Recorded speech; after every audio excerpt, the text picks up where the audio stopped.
Hello guys, welcome to the next edition of the 5KP program video for Tuesday, 3rd of August 2021. Adam speaking and still broadcasting from Poland. This will be the last broadcast from Poland because I'm coming back to Switzerland this weekend. So cool, no more videos from Poland. We're gonna have a very interesting program today, of course, like always, but a little bit different. You will see why.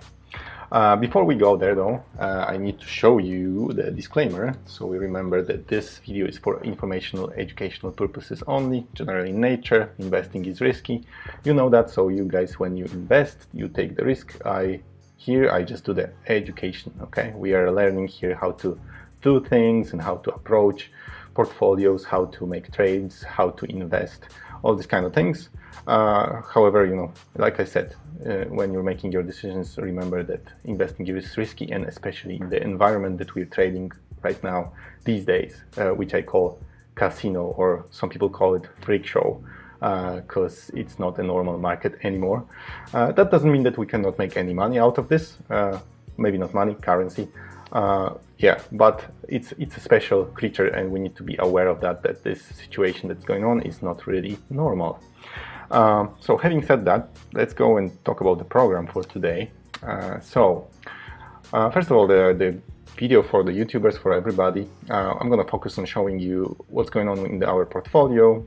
So we have a little bit less pressure in our portfolio right now. You see that, you know, overall year to date we are around 2K back, you know, so it's not too bad. We're recovering.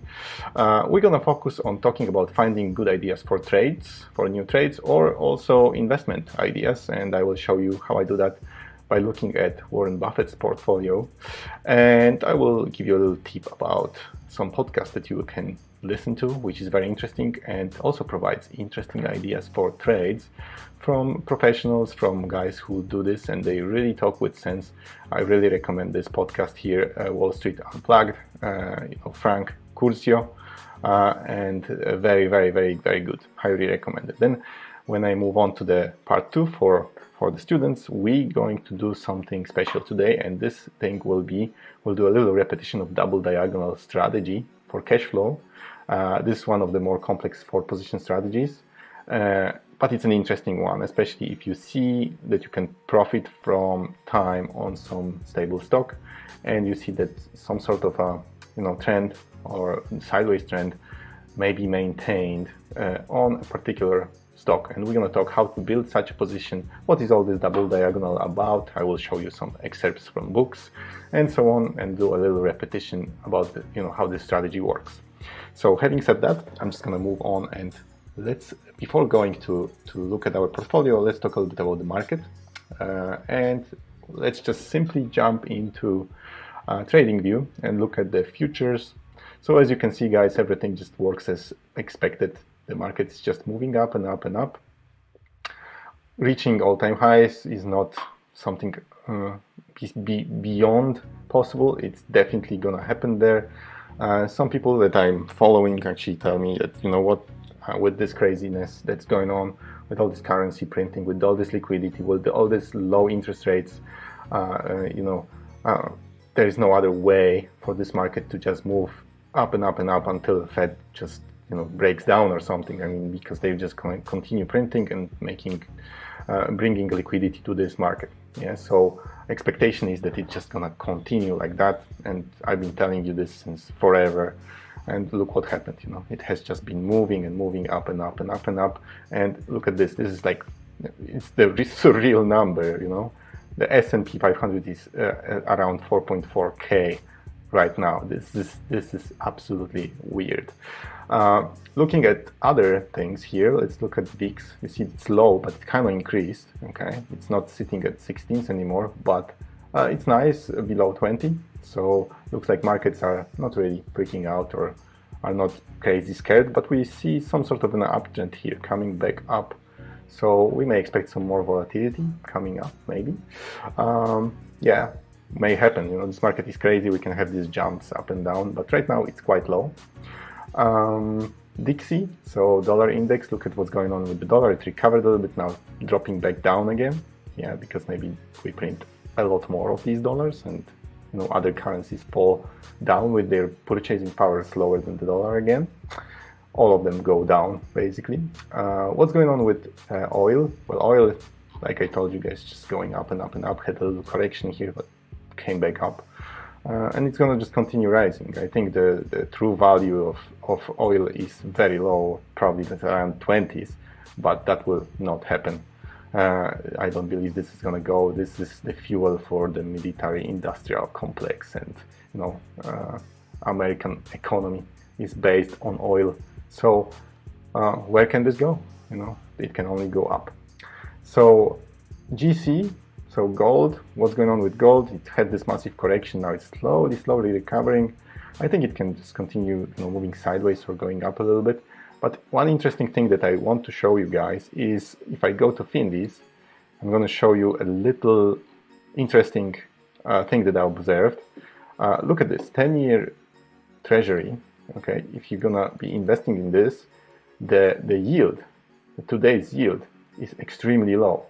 It went down from basically 1.5, 1.6 to 1.17. It dropped down. So what would typically gold do? Remember what it did when this was going up? Gold stopped being so attractive on the market because this was paying interest, right? So people would escape to this super safe instrument, which people think it is, because this pays interest. So owning this sort of substitute for gold, which pays interest, is better than owning gold. But having this situation, printing with no end, inflation coming up, and clearly Fed having a problem with inflation, it's not transitory, or is it uncertainty? And this thing dropping to 1.1, what should it do to gold? It should move gold back up like crazy. Did it? No, actually gold is down a little bit today. So isn't that crazy? Okay, it should be moving up like, a rocket. Where this was going up, this dropped down like a rocket, but or maybe not like a rocket, or maybe rocket without the fuel. But now when this dropped down, why didn't that move? Okay, there is this correlation between those two assets, and it seems like they're not correlated. Only one way is correlated, the other not anymore. So what I would expect if treasuries go down, the percentage, the yield goes down, well, this should skyrocket, come back up to these numbers, 1900s, 2000, somewhere there. No, it didn't move, move sideways. Interesting just thing to observe. I don't expect gold to fail in any way. This is a long-term investment. It's a hedge against inflation, hedge against crisis, which undoubtedly is coming. Silver, super undervalued asset, moving sideways right now. Well, it remains in this little ascending triangle, I would say, but moving sideways seems like it's stuck at 25. I would not be surprised if it went down to 23, 22, even 20. But right now we are going here. Also, I would not be surprised if it just jumped up and went over 30 and came back. I mean, I probably would be, because banksters would never allow that. But, right now it's very stable.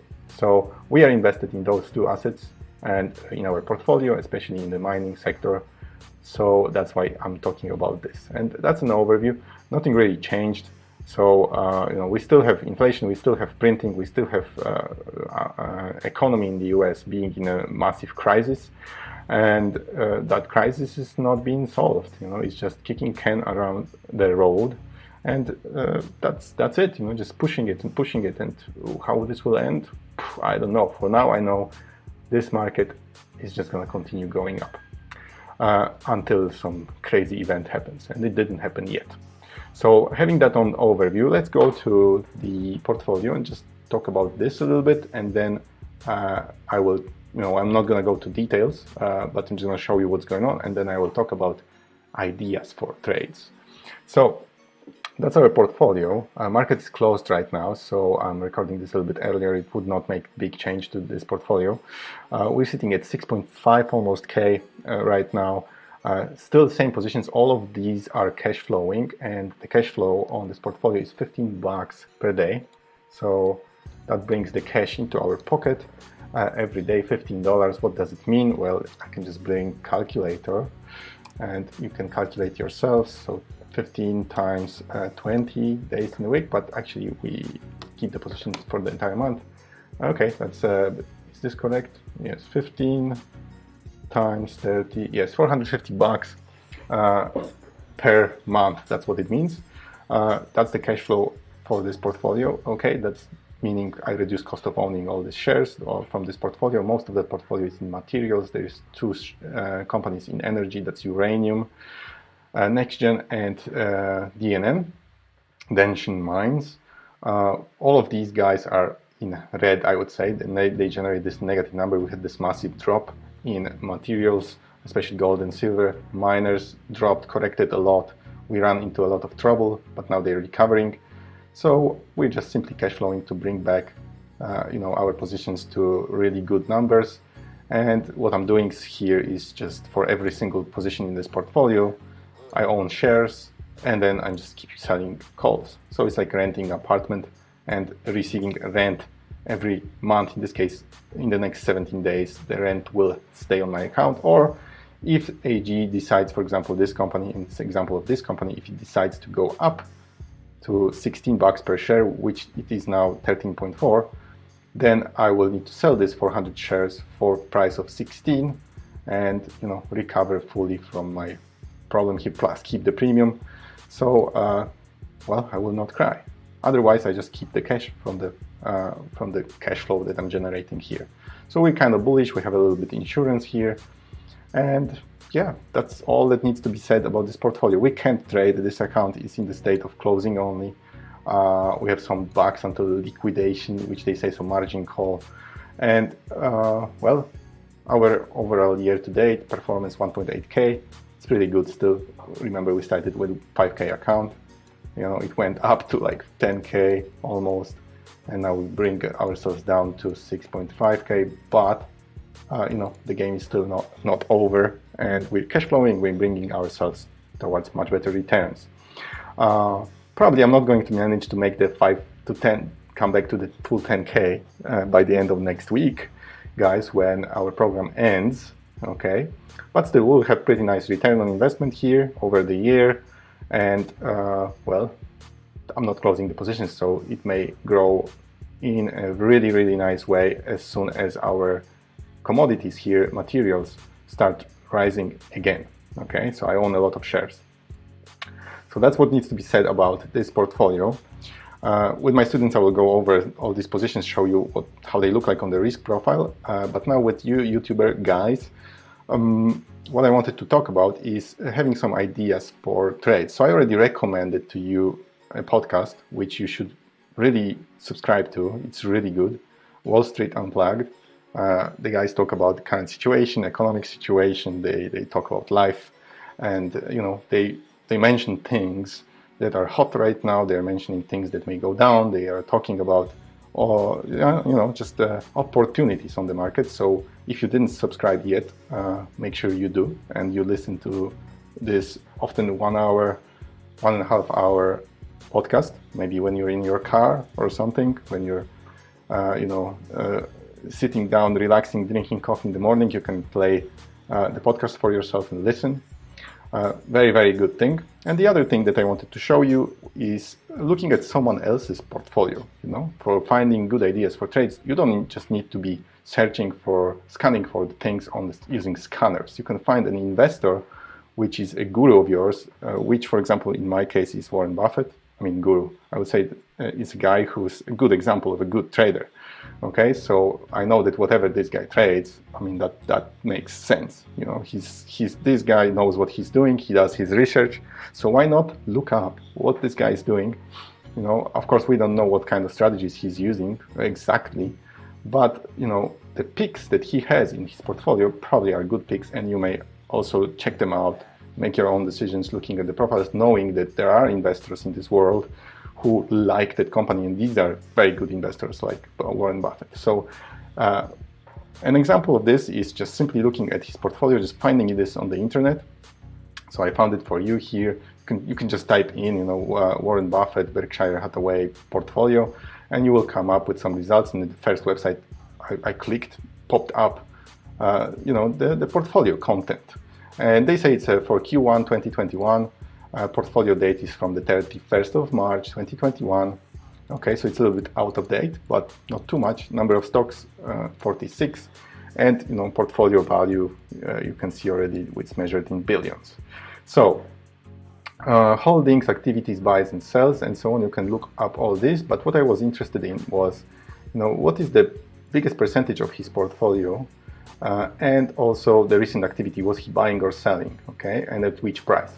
So, for example, you can see that basically Buffett is the owner of Apple. I mean, 40% of his portfolio is Apple. I mean, Berkshire Hathaway is Apple. Okay, just for your information, so you know.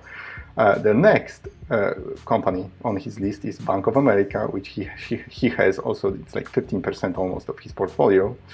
Then comes American Express, Coca-Cola is a big part of it, 7.8, Kraft Heinz, and so on. And if you scroll down, you know that these are like companies from completely different sectors, but they have something in common. They're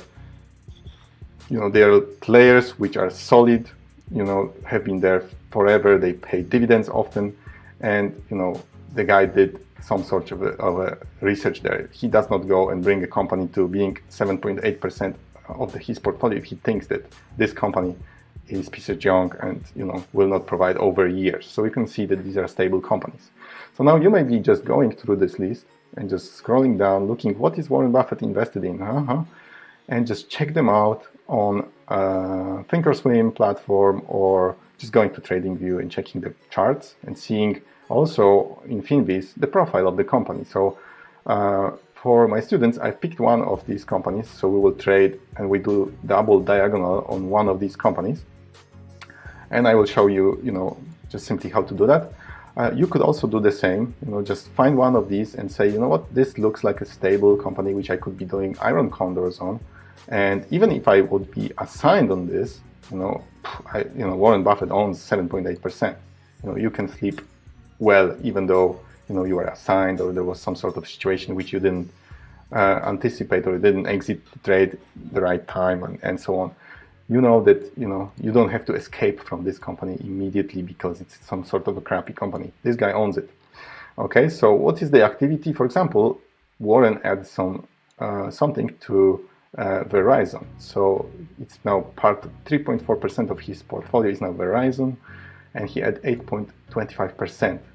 So he, maybe not significantly, but he added to the portfolio. Verizon is actually a communication company which is known for paying nice dividends, and so you can just check out. And for example, Kroger, that's a very interesting one. He had 52%. Okay, food, consumer staples, and so on. You can see also the sector analysis here. So this guy is in information technology, financials mostly, then consumer staples, services, healthcare, and you see the things that we are in. He does not like it, because these guys simply don't pay dividends.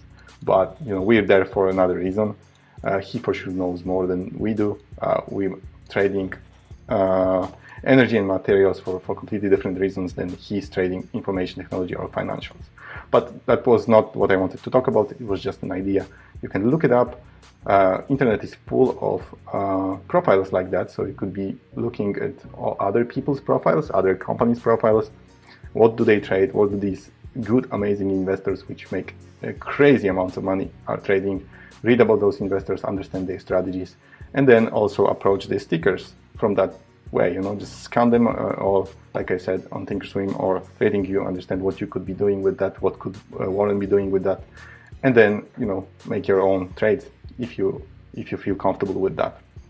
So now coming back to our keynote, so I finished with the part for YouTubers. So guys, ciao.